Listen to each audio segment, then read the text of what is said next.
akciğerin ameliyat sonrasında daha sağlıklı kalması için Triflow ve balonla egzersiz yaptırıyoruz. Ve hafif yürüyüşler yapmasını öneriyoruz. Benim önerilerim haricinde ekstra bir öneriniz olur mu? Yürüyüşü çok önemsiyoruz. Yürüyüşü önemsememizin sebebi işte bacak kaslarının en büyük kas grubu olduğu için akciğere daha çok oksijen üretmesi gerekiyor.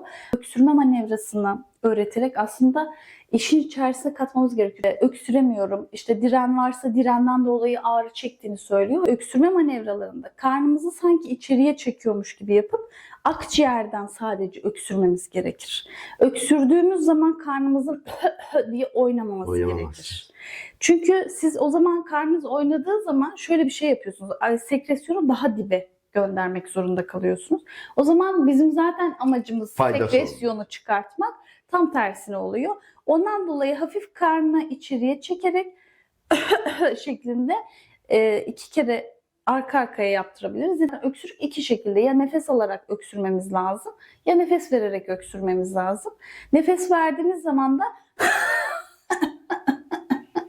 şeklinde çıkartacağız. Nefes alırken de